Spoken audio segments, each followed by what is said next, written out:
This viral video, now surfacing nationwide, shows a boat carrying over a dozen undocumented migrants. We have no idea who these people are. Are these the, give me your tired, your poor, your huddled masses, which in my personal experience working in immigration is the truth significantly less frequently than people would expect? Or are these cartel members? Are they criminals? Are they terrorists?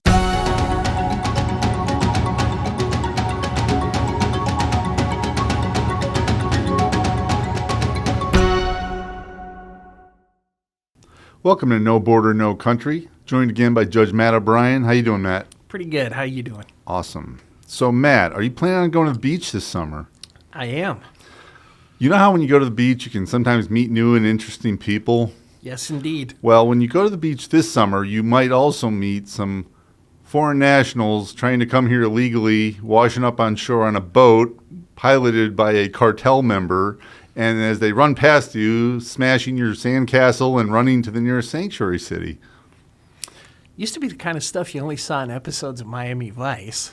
Yeah. Well, it's real, and it's happening in America right now, and we've got this phenomenon taking place where there's been this history of this happening, which we'll get into, but it's really happening in brazen and dramatic ways now with these boats packed with people from other countries just washing up on the beach and running into the nearby town. Well, it used to be that you would get this from Cuba to Miami. And when I worked for INS, I can remember sitting at a bar on Hallandale Beach Boulevard, eating steamed clams and steamed shrimp and having a pitcher of beer with my buddies. And all of a sudden, this boat pulls up, very much like what we're going to see in the video. Difference was this was a situation where a bunch of Cuban nationals jumped off with trash bags that had their clothes and personal possessions in them and then promptly presented themselves to the immigration man because under the Cuban Refugee Act, it was presumed all Cubans were refugees from communism. And if you got what they call feet dry on U.S. soil, then you immediately went into a process for applying for a green card. Now, of course, that doesn't apply to your garden variety illegal aliens, which is why most of them usually didn't attempt to come here by water. But that's all changing now that our dear leader has flung the border open. Yeah. Now, lest anyone think we're being overly dramatic about this, we've got a clip, and this is really wild because it happened in Carlsbad, California. Very nice looking beach there, and this boat just comes flying up out of the water onto the beach, and people just jump out and scatter. So let's take a look at this, and I'd like to hear your reaction. This viral video, now surfacing nationwide, shows a boat carrying over a dozen undocumented migrants racing ashore at a high speed just along the Carlsbad coast. They're not afraid. Blatantly coming in at noon on a Saturday to a crowded beach. It's what brought several local leaders, along with Carlsbad Mayor Keith Blackburn, to the setting of the site Monday. They say they need to see better enforcement and higher penalties at the state and federal level for real change. Starting to get so blatant, they're not concerned about any kind of enforcement. In the video, you could spot surfers looking to catch a wave, dodging its path just before the vessel reached the sand as more than 16 people soon hopped out one by one. You can see the group piling into this black GMC, some even seen struggling aboard as the car begins to drive away just along this suburban neighborhood near Ocean Street. It looked like it was all a planned deal. So, Matt, a lot of things going on there. What did you see? A whole lot of things going on. Well, first of all, it's shocking when you hear a California politician saying we need more state and federal enforcement. Good luck waiting for that to happen. My question, working in immigration as I did for years, if this, had come to me when I was working in an enforcement capacity, my question would be, who were they? Obviously, this is pre-planned because there was a van waiting to pick these people up right up the beach in the same place where the boat went in. So clearly somebody said, line the boat up with the lifeguard station. The GMC that's black will be on the road in front of the lifeguard station. Run out there and jump in the vehicle. there were obviously two people there shepherding people onto the vehicle. So, I mean, this is an operation that somebody has invested money in.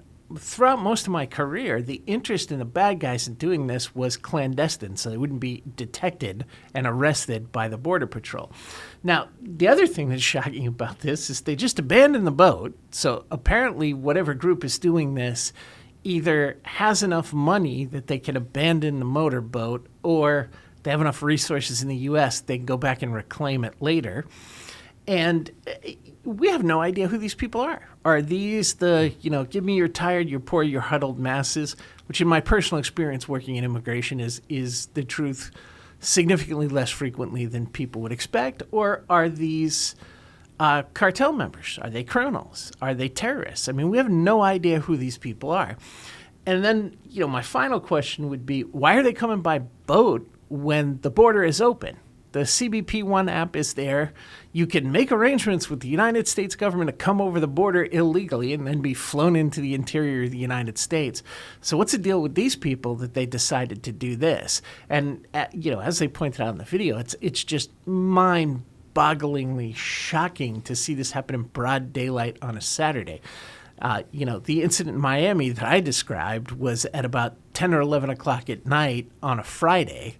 Under cover of darkness, blacked out boat with no lights on, and they didn't drop the boat. People jumped out into the surf, the boat turned around and headed back to Cuba, or, the Barbados, the Bahamas, wherever it was hanging out away from Cuba as soon as they dropped the people off. So this is like, it's like something out of a Miami Vice episode. It's just mind-boggling. One of the questions I had watching it, too, isn't this the reason why we have a Coast Guard? Where are they in all this? Yeah, well, it is one of the reasons we have a Coast Guard. The Coast Guard, part of their job is immigration enforcement. We were recently at a conference on national sovereignty together, and one of the speakers was a military person, and he said he'd prefer to not see the military involved in border enforcement operations because he doesn't want the military to be politicized. Of course, my reaction to that is, what's political about enforcing the border? And the problem you have with the Coast Guard is they're a branch of the military, and even though they're part of the Department of Homeland Security, they want to stay out of these type of enforcement efforts because they don't want the negative press that comes along with it. The other thing is, if you think about the California coastline, it goes up the whole western coast of the United States. I mean, basically, it's California and then, Oregon and Washington State, and that's it. So you're talking about thousands of miles of coastline. And even if the Coast Guard was the size of the Navy, it still wouldn't have enough ships to cordon this off and to police it the way it needs to be policed. Now, given the reputation of California and its towns and its mayors and everything, do you have any doubt that the people that jumped off that boat had no problem just melting into the society there?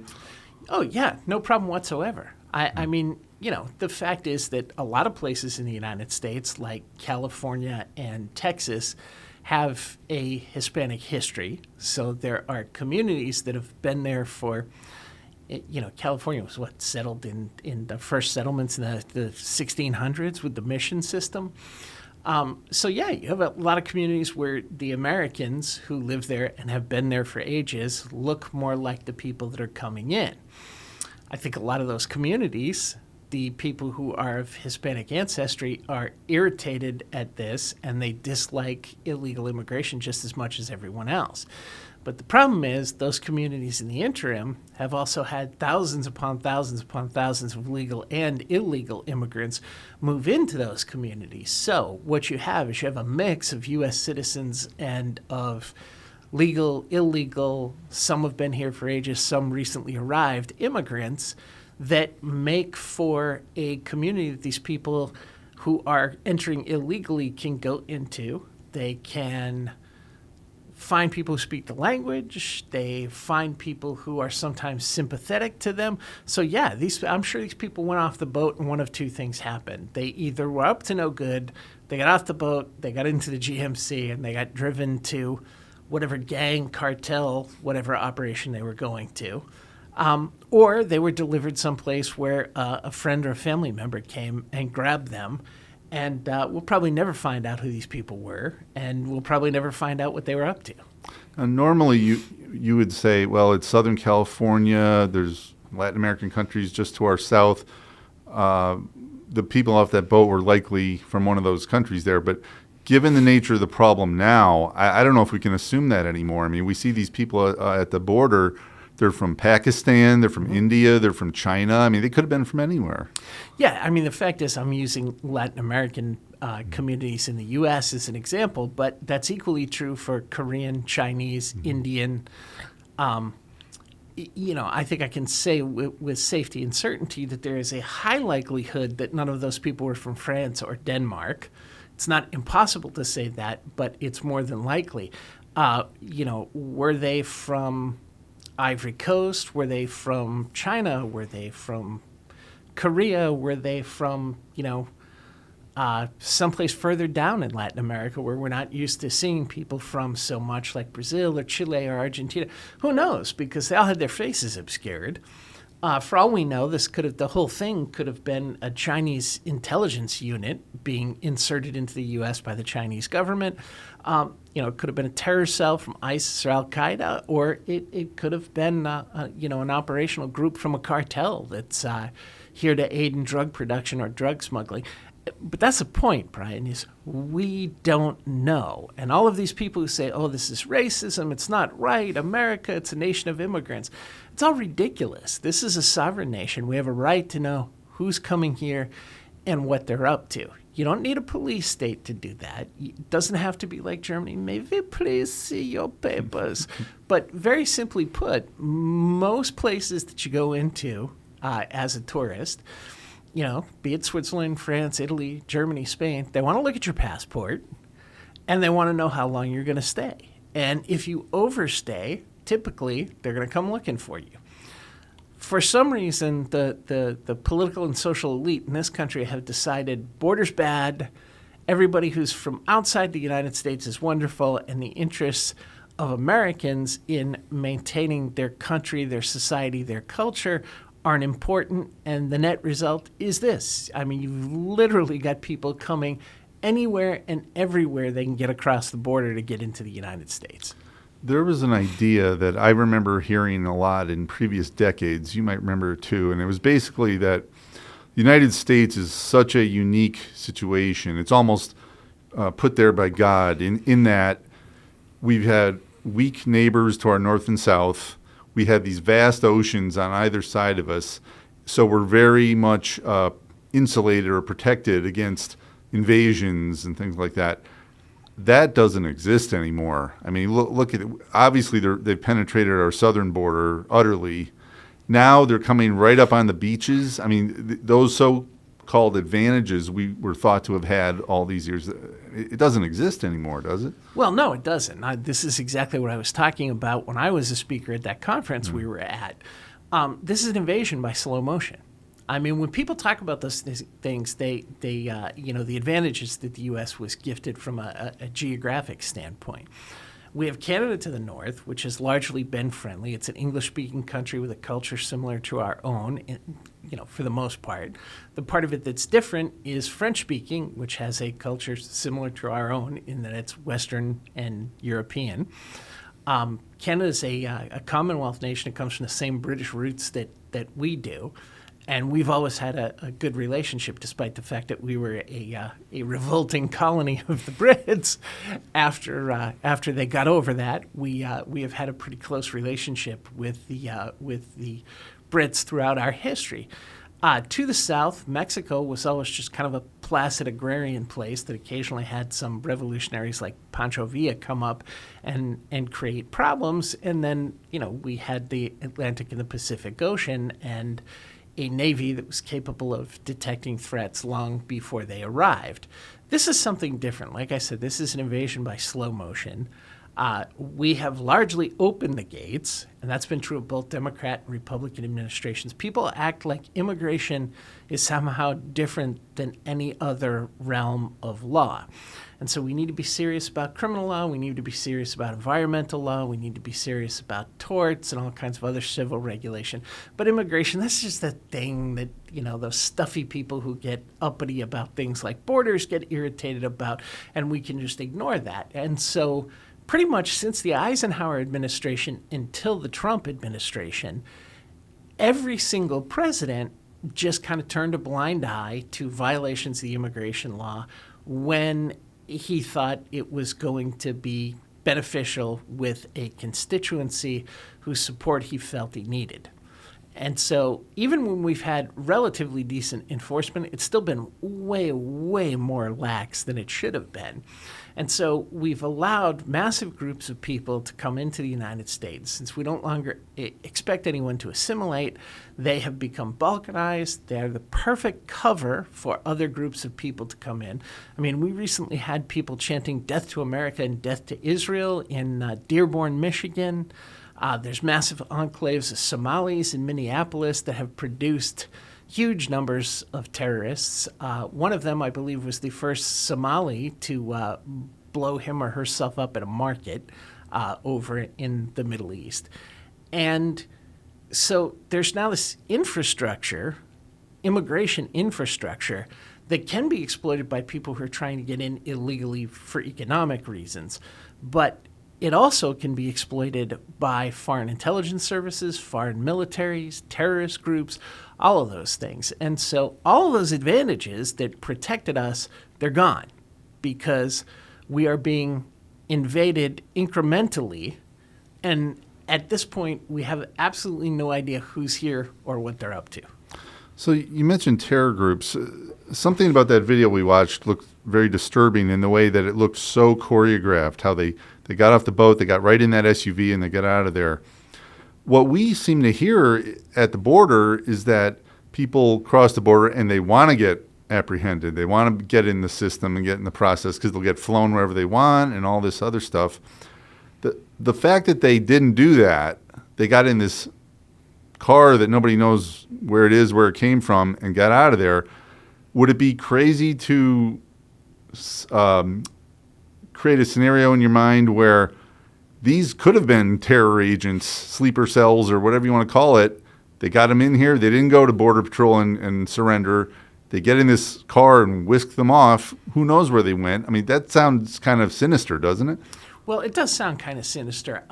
Honestly, if I had to guess, I would say that these are probably folks associated with some kind of a criminal operation because, if you're running a terror operation, it's very easy to find someplace significantly less trafficked and significantly less obvious to insert a terror cell. You can do it off the coast of Maine in the dead of night. You can do it in the inlets in Georgia or Florida without ever being detected. Now, that being said, was this a deliberate probing operation because they wanted to see what the reaction was going to be in broad daylight? That's entirely possible. And this is the problem. A few years ago, if I was talking like this, well, let me go back even further than that. Prior to September 11th, when I talked like this at work, working for INS, people looked at me like I was crazy. I even had a supervisor one time say, "Why are you getting so upset about this? It's just immigration." And I said, because that attitude, it's just immigration, is what allowed the blind shake to blow up the World Trade Center the first time a bomb was put there. And she just kind of shook her head and ignored me. And I said, yeah, well, it's great to have that attitude, but one of these days the terrorists are going to strike again.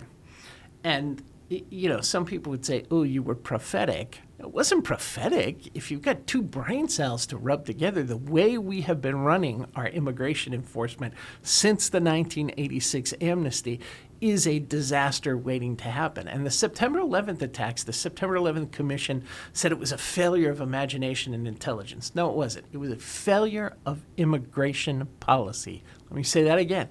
It was a failure of immigration policy. The blind shake was on a watch list The watch list was never communicated to the airport in New York that he came through, so he came into the United States and applied for asylum, even though as a person with terrorist affiliations, he wasn't eligible for it. And he got in here. He set up a terror network. They tried the assault on the World Trade Center, the first one, and then they laid the groundwork for the second one. That had nothing to do with a failure of intelligence or imagination. It had to do with the fact that the INS had been treated like the welcome wagon for all the tourists coming to Disney World rather than a law enforcement agency. And as a result of that, they didn't behave like a law enforcement agency. And when they were encountered with this, the default was let the guy in. The default to protect the American people and to protect the territorial integrity of the United States and the sovereignty of the United States should be, if you can't show us why you have a good reason to be here and that you have established you are who you are, the default should be don't let them in. Because you know what? We get a crazy number of visitors here every year. It's in the hundreds of millions of people who come as tourists and business visitors. We don't need to let everyone in to make the world happy. Everyone wants to come here.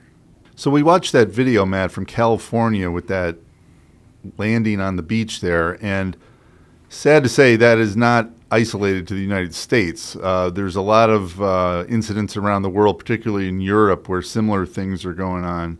And we found some other clips that illustrate that. What's this first one we're going to look at? This first clip that we are going to look at is, I believe, Lampedusa Island in Italy. So the European Union has a common external border. And so basically, once you get into the EU, you're guaranteed that you're going to get your asylum claim heard somewhere in the EU. So Lampedusa is an island that belongs to Italy. It sits out near like Sicily, Sardinia, that area, and it's much more easily accessible across the Mediterranean from Africa than the Italian coast itself. And so last summer, and I believe the summer before, when the winds and storm conditions were favorable on the Mediterranean, there were huge numbers of people who were making their way onto the island. And this is a group of people that came off boats and then tried to overrun a wall in the area where they were being contained so that they could make it to the interior of the island, where they do something similar to the individuals who were in Carlsbad, California, which is, disappear into the population and meet up with onward transport to mainland Italy. And usually the goal for most of these folks is to get to France or the United Kingdom. Okay, let's take a look.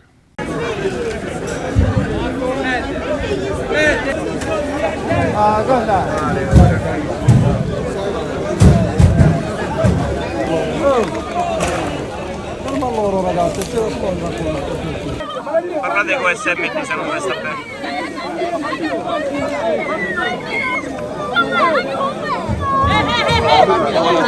Sciacca la situazione.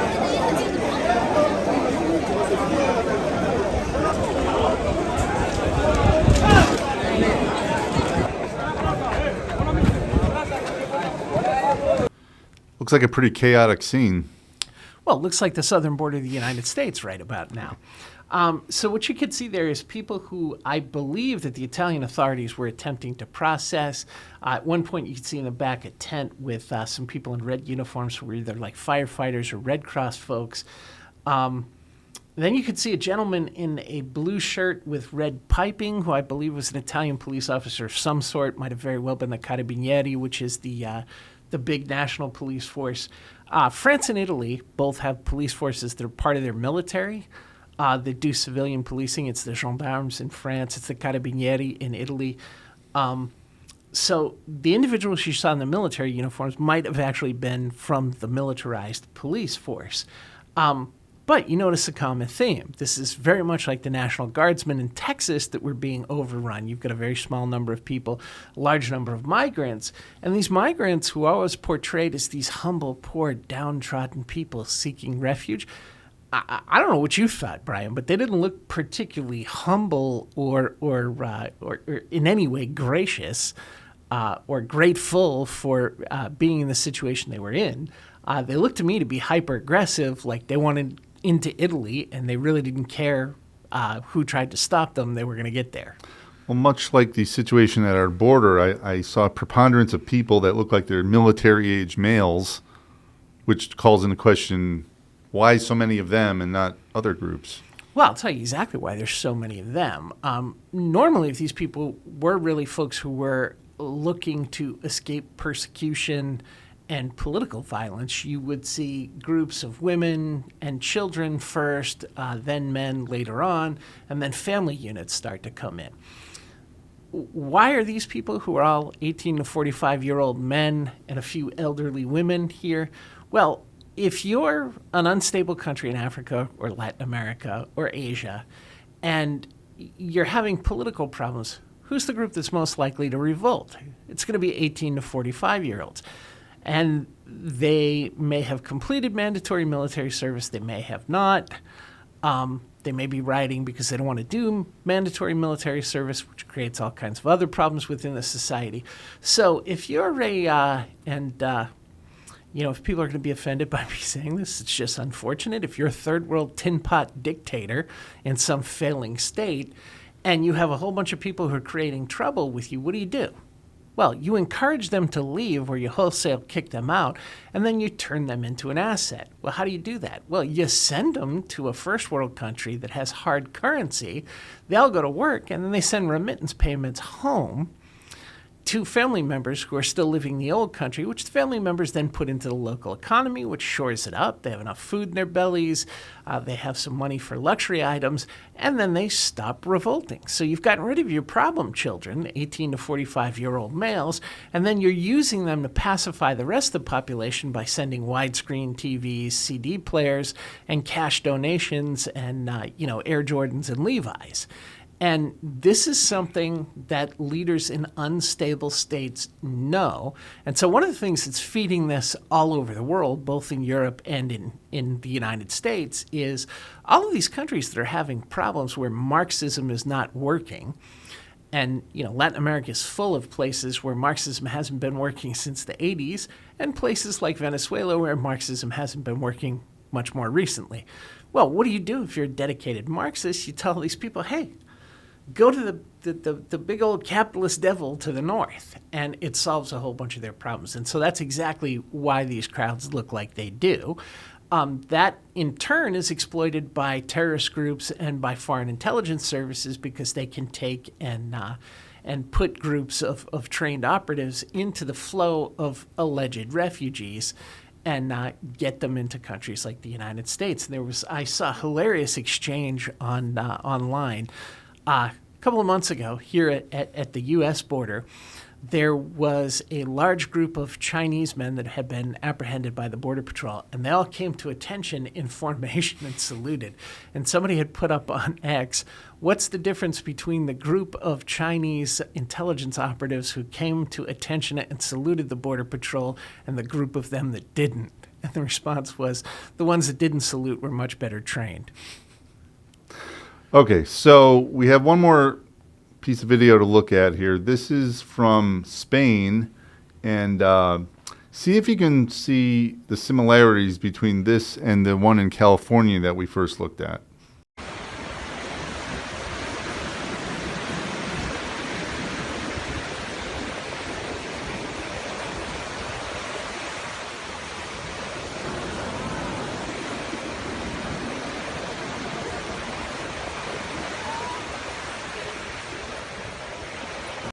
Looks pretty similar, doesn't it?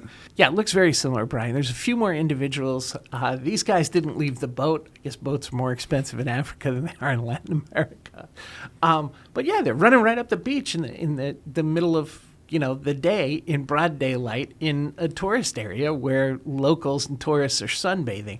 I mean, it's mind-boggling. It's the profound disrespect for the law, for sovereignty, and it's being encouraged in all of these places because typically these folks are being taught that capitalism in the West are bad, and it's responsible for all the problems in the places where they are located.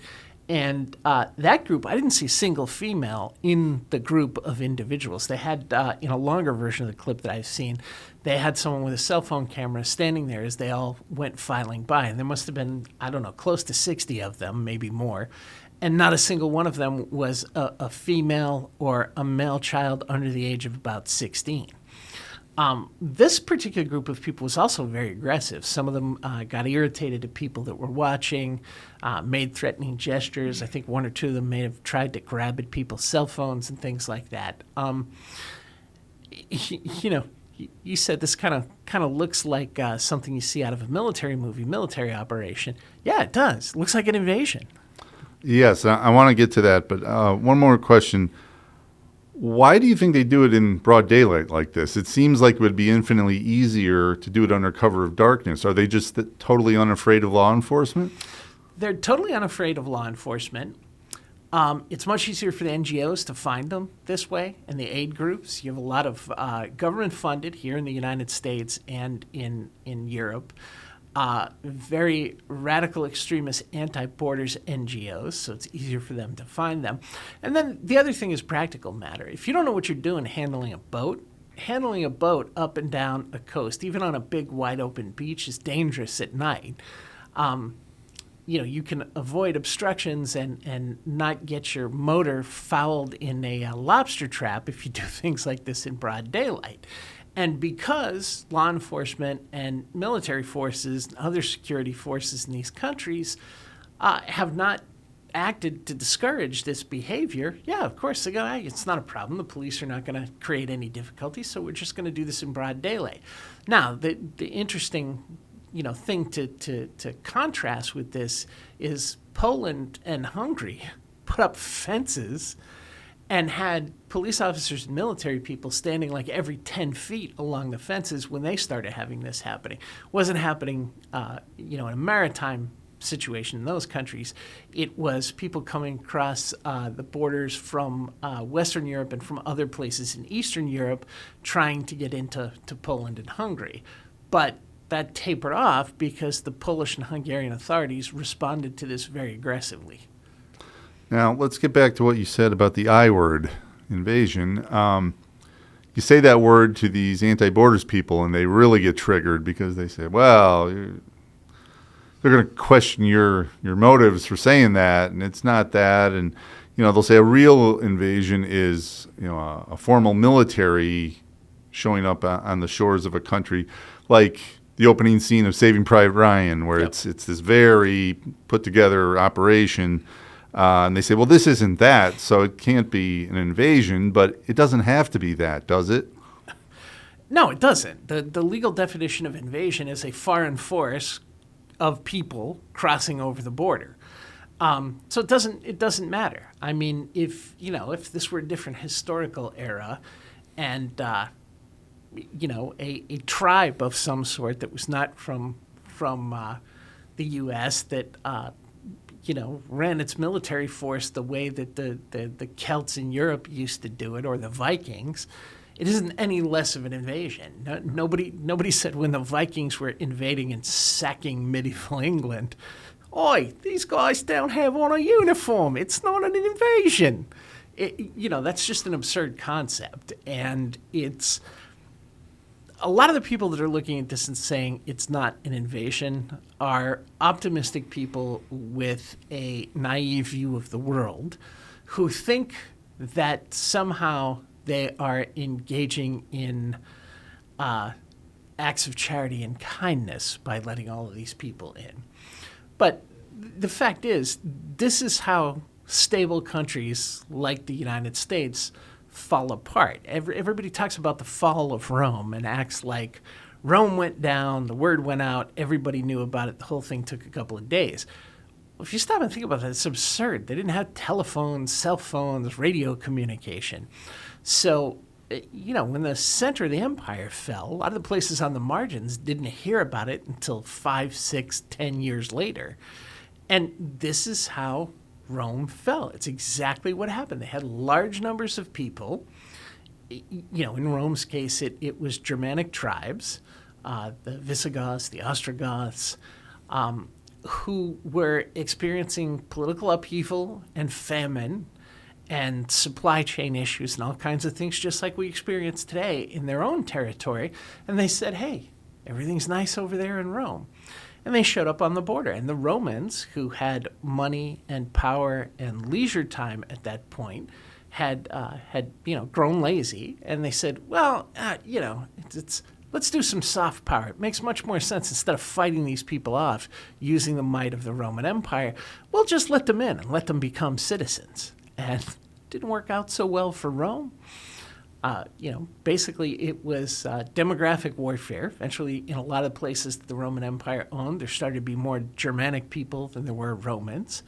And, if you have people that have dedicated their whole lives to the glory of the Roman Empire and war breaks out and you're short on troops, you can appeal to those people's patriotism to join the Roman army and be a part of the tradition of the Roman legions. If you've got a bunch of Germanic tribesmen and say, hey, I got a great idea. Why don't you earn your Roman citizenship through military service? They might go, oh, yeah, that's a great idea. They join up in the military, but the first time the battle starts going against them, they go, I don't want to get killed for these people. And then they all desert in large numbers, which repeatedly happened. They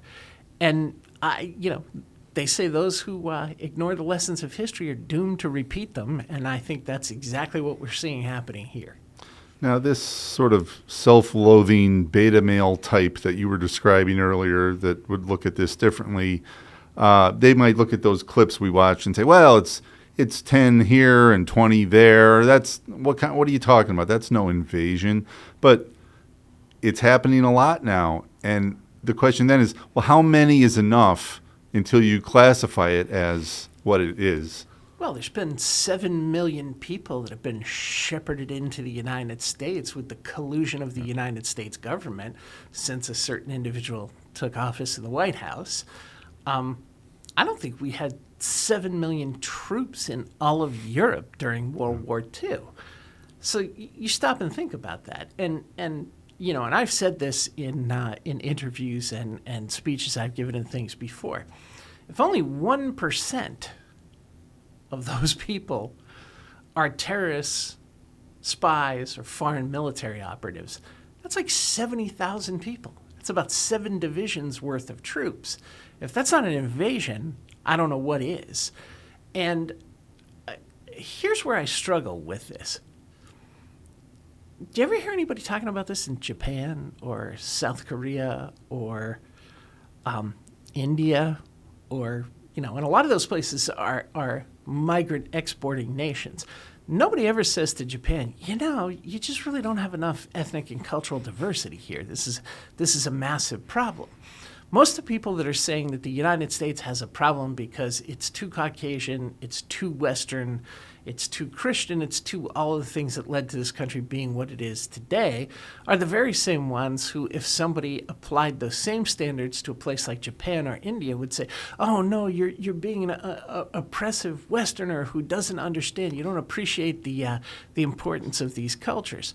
So here we are being told that we have to flood the country with people from all over the place, that this is our moral and political duty because the United States has to be diverse, and these people are all somehow victims. While places like Japan and India, it's perfectly acceptable, even laudable, for them to say, no, we want to preserve our culture. And the Japanese are not shy about saying, hey, this is Japan. We speak Japanese. We do things the Japanese way. If you don't like it, get out. And the few migrant groups that have settled in Japan consist mainly of South Koreans and Brazilians. And they've had, people that have been there 3 or 4 generations that are Japanese in terms of their acculturation and in terms of their language. The only thing that's not Japanese about them is they're not ethnically Japanese. They don't look Japanese. And Japan does not want to give these people citizenship because they don't understand what it means to be Japanese. Now, the United States is a different model. We have been much more open throughout our history. The American ideal says you can come from anywhere, and if you're willing to learn how to be an American, we'll welcome you. But that's a problem, Brian, is we are not expecting people to assimilate. The American ideal is under attack in our own country. We have 2 or 3 generations of people that have been raised here to think that America is a bad idea. And they don't get the hypocrisy in that notion, because if America is a bad idea, then why is it so great for all these migrants to want to be here? And you can't assimilate people into an idea that everybody is saying is a terrible idea. And that's the situation we're in. And this does not bode well. And this is why we need to have, intelligent, reasonable, and humane immigration restrictions that are designed to protect the American people and to protect people that migrate here lawfully, so that they don't have to deal with all of these problems and that they can assimilate into our culture and learn how to be Americans. Now, your investigations department here at IRLI did a report on this problem of the maritime incursions. What were some of the conclusions you came up with? Basically, we kept seeing reports like this, and we looked at the situation in Lampedusa and the situation in Spain, and what we found is that the United States has 4 borders. Everybody thinks 2 of them, northern border and the southern border. We have the border with Mexico, the border with Canada. But the fact is that the East Coast and West Coast are external boundaries of the United States. And so, if you are a migrant trying to get here from Africa or from Latin America, which in a lot of ways are the 2 places where it's easiest to come by water, you have a couple of options. If you're in Africa, you take a plane to Latin America, you can walk up. If you're in Latin America, you can walk up, you can hop on a plane and go to Canada and then try and walk over the northern border.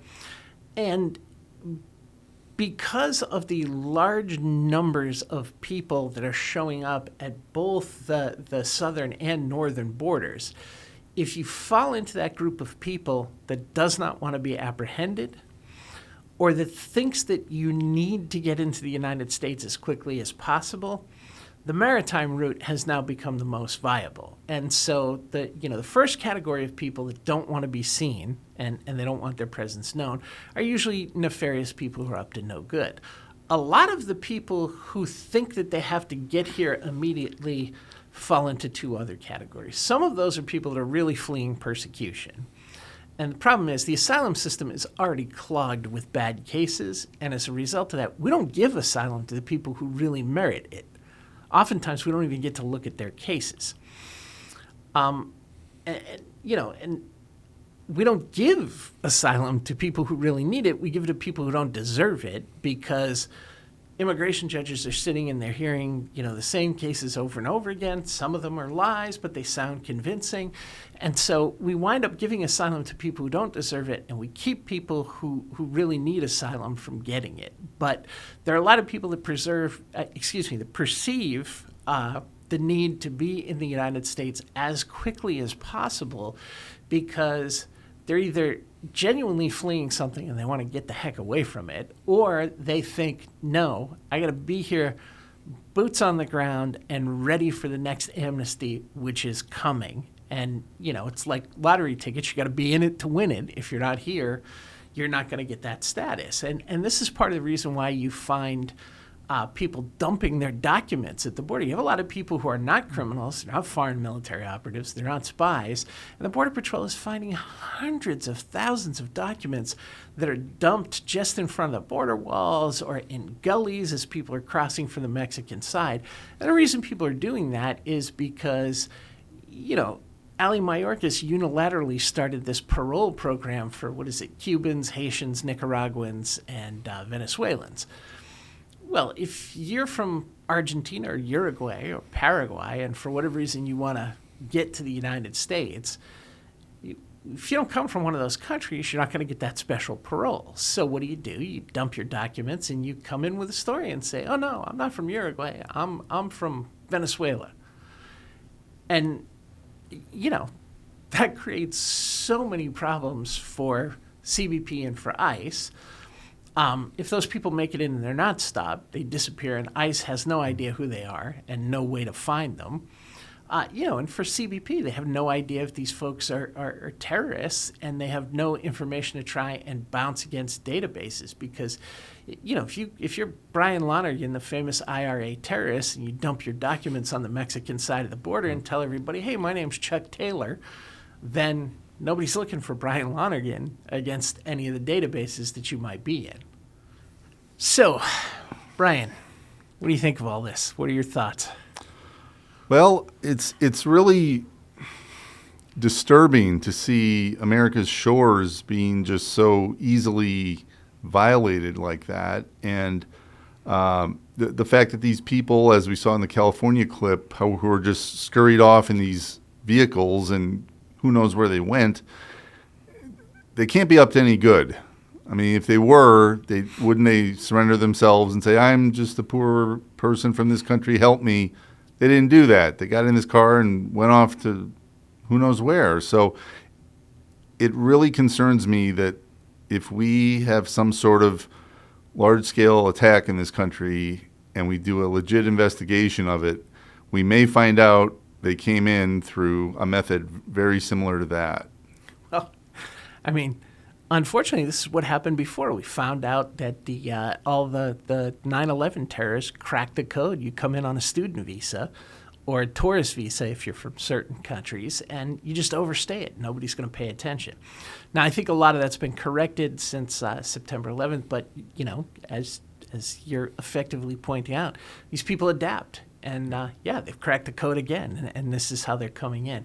The one hope that I hold out is that the Supreme Court, in a case in either the Bush or the Clinton administration, addressed the 1182F power, which is the one which is at issue now. And the current president says he doesn't have any authority to close the border.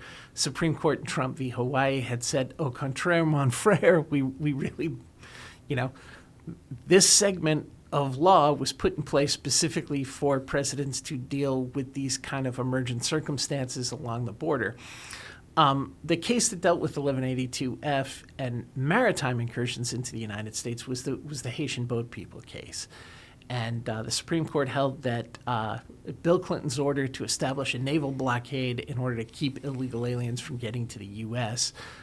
Was constitutional and upheld it. And maritime approaches, the thing with them is, I don't know why, but every time there's a boat that sinks or that gets into dire straits, the media pays attention to it. And politicians are forced into a position where they have to do the humane thing and stop it. And so, there's an outcry when the Golden Venture ran aground with all the migrants on it. There was an outcry during the Haitian boat crisis.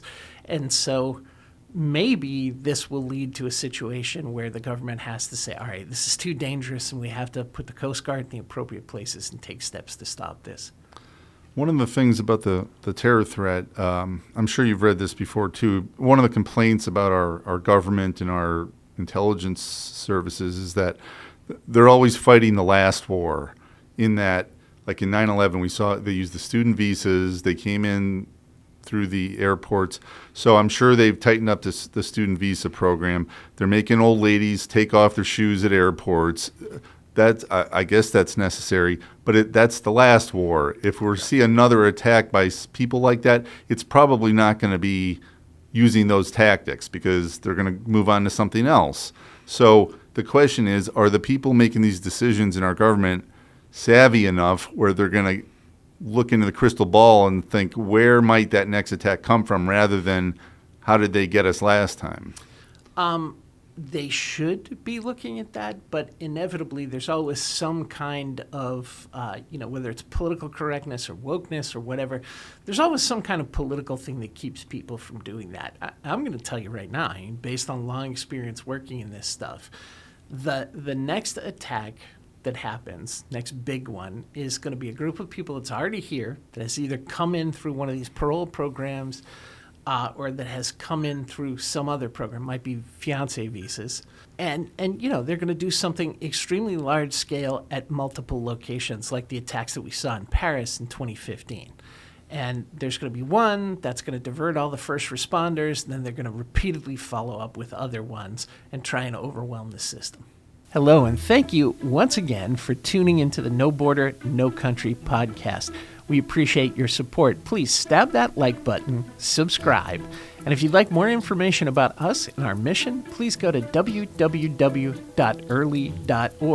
And if you want to listen to No Border, No Country in your car, in your bedroom at night, on your headphones while you're jogging. We're on most major podcast platforms, including Apple Podcasts, Google Podcasts, and Buzzsprout. Thank you again for watching No Border, No Country.